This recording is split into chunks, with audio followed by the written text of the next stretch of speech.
Hello po, isang magandang araw po sa ating lahat and kumusta po kayo? Sa lahat po ng mga nandito po sa akin, welcome po and kung baguhan ka po, tawagan lang po niyo akong Ate Mel. Kung sakasakaling matagal ka na, thank you so much, no? And this is actually the fourth tawas po ng taong itong 2026. Kung sakasakali pong masama talaga pakiramdam nyo, pwede niyo tingnan yung ibang ano ko, ibang tawas ko. Pwede niyo siyang tingnan. Meron ako mga previous na tawas diyan. And pwede pa kayong manood kung sakasakali meron po kayong ibang reference po. Anyway, Taurus, no? So, this is Tawas. So, please be with me. Magdasal po tayo, no?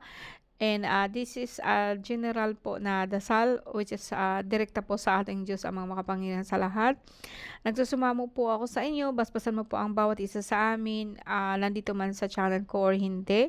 Sa lahat po ng Taurus ngayon, bigay mo po sa kanila ang kanilang healing. Nawa po, no, iligtas mo sila sa lahat po ng sakuna, sa lahat po ng mga naramdaman, sa lahat po ng mga masasamang espiritu, no. Midangop ako sa kalistanan nga tanan libranos imanta Padre Jesus Sanctus Sanctus Sanctus Señor Dios. Libera mi Sanctus de la Puerta Sanctus Mortales Señor Dito Domal. Amen. Libera mi labos del cielo belgame. Labos de Cristo bendigala de Sanctísima Trinidad Padre Hijo Hijo de Dios Espíritu Laudos Siftar Hermentia Domini Jesucristo. Salvame. Alright, so Taurus po, no? So, tingnan natin. So, as I said, no, tingnan natin kung ano po nangyari sa inyo ngayon and then jump tayo sa ating nakaraan and probably in the future kung magbabago po ba. Okay, Taurus, no? Taurus in an earth sign. Okay, second, ano yan? Second zodiac po, no? Alright, Taurus. April 20 hanggang May 20 po.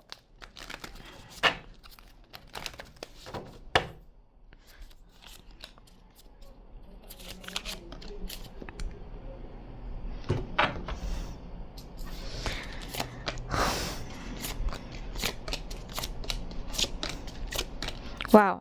Okay, maganda ang ano ng Taurus ngayon, ha. May nakita ako dito na ano po, wala masyadong ano, kung makikita niyo guys, walang pula, puro green ang lahat po na nandito po sa akin. And the wall, the tree, well, dito po actually this is a symbol of your health, no? And andito din po yung seguridad natin. Nandito na yung lakas natin, manegosyo man, kumbaga sa akin is stability, no? And I also call this as a tree of life, no? Parang kumbaga sa akin, ikaw ngayon Virgo is like nakakonek ka po talaga sa lupa. No, and ang lakas po ng espiritu mo ngayon, ang lakas po ng will mo sa ngayon. Now, when I say alisin ko lahat po, no, tingnan natin, no, outside your forces, this is you.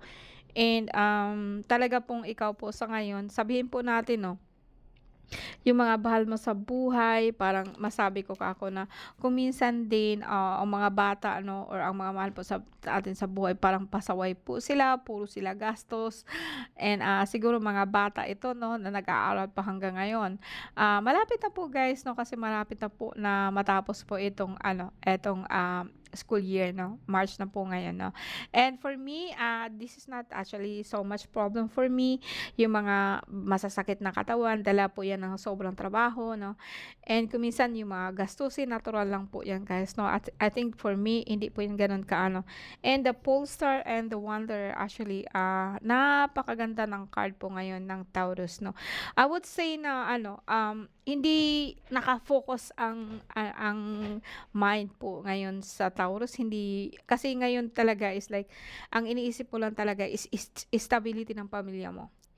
May nakita man po ako, may mga kumukontra sa'yo, may umaano sa'yo, pero nagagalit ka, but it's okay, no? Ang pinaka-importante kasi yung mind mo, kasi ang ano ko dito is like, ang nakafocus ka po talaga kung paano ka makapag-provide sa pamilya mo. Hindi mo rin iniisip na wala ka, hindi mo rin na ano, kumbaga paano ka makapag-provide, no? Gusto mo, ang iniisip mo lang kasi ngayon is yung pamilya mo, no? Ito yung para sa akin, no. Although lahat po, no, mga mahal mo sa buhay, puro gastusin, pero di ka masyadong nai-stress doon, no.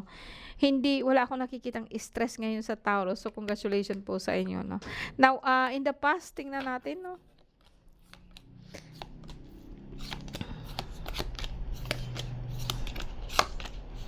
So, in the past guys 'no, actually nung nakaraan po may nararamdaman ka, pero sa ngayon okey ka na po talaga 'no. I would say na, yeah, kapitbahay pa rin 'no. Alam mo kung minsan kasi itong mga kapitbahay, hindi natin sila kilala talaga kung sino sila 'no. So, I would say na ano, nang nakaraan ho parang may lagnat kayo, pero so far okey na kayo. May lagnat kayo nung nakaraan, kumbaga sa akin may mataas ang uric acid mo nung nakaraan or kumbaga sa Bisaya pa nabuyagan lang ka 'no.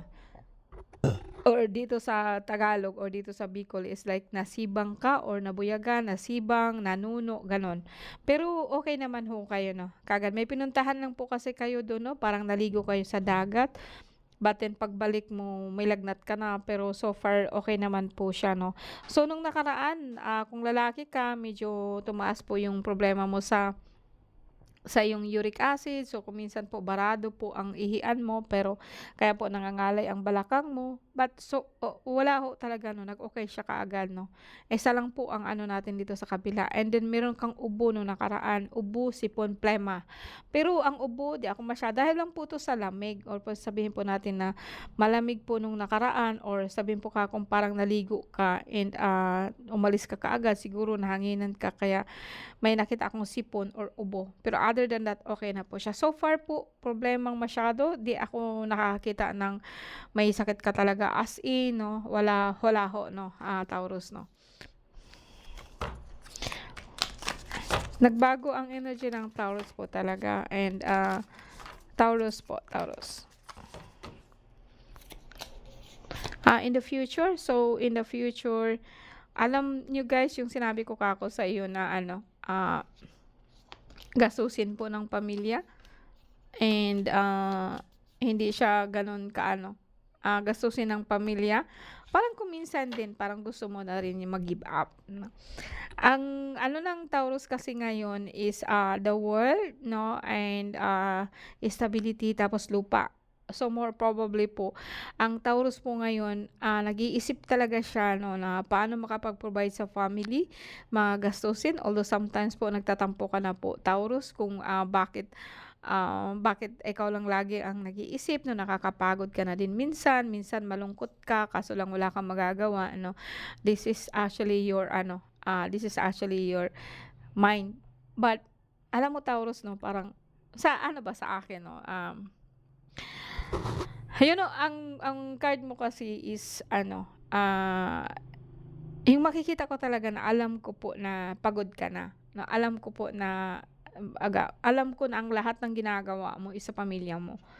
And although sabi ko nga sa iyo is like may problema sila, maraming gastusin, minsan nalulungkot ka, minsan nagtatampo ka sa kanila, but okay lang 'no. Parang parang sa akin ba, parang tanggap na tanggap mo na ano, para sa akin yung bagang, tinanggap mo kung anong nandiyan and, naka-focus ka doon kung anong dapat gawin 'no. Sana ganito lahat ng ano, card po 'no ng, Taurus. Sana lahat ng Taurus ganito. Kasi alam mo, hindi naman puwede na wala tayong problema. Kahit anong gawin ko talaga yun sa card lagi na po iyan 'no. Kung minsan napapagod ka 'no, at the time po na nagka-card ako natsa-tsambahan ko yun na parang pagod ka, parang nagtatampo ka talaga, in shoot talaga pong magsasabi kayo na, "Opo ma'am, para sa akin." Pero ang kagandahan kasi dito Taurus is like parang ang gaan sa loob mo ba kahit nga itong kapitbahay mo na parang gumagawa sa'yo 'no, parang eto parang nung nakaraan parang ano ka nga may sinisipong ka tapos yung parang dito may ano and okey lang yun. Hindi ka nagtanim parang sa akin hindi ka nagtanim ng sama ng loob o hindi ka nagtatanim ng, eto ganito nga yan. Although sabihin natin sabi ko nga sa inyo baka may ubo ka, may plema ka, may ano ka pero yeah, 'no, emotionally magaan ang ano ng Taurus ngayon. Ang gaan-gaan po ng pakiramdam ko and although sabihin ko kako pinaka-final na gusto ng Taurus is magkaroon ng sariling lupa para po sa pamilya niya, which is actually, good. This is actually it's in your hands, nasa sa'yo yun.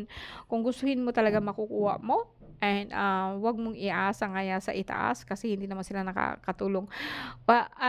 Not entirely like that. What I mean is just like, 'wag mong iasa po, sa Diyos po natin kung anong gusto mo. Humingi ka po sa kanya kung anong gusto mo and then tatrabahuin mo at sigurado ako ibibigay po niya. Okay, very short po ang ano ng, Taurus ngayon. Wala kasi ako ibang nakita, bigat ng ulo, ano, masakit ang likod, batin sa sobrang trabaho pero nag-o-okey naman.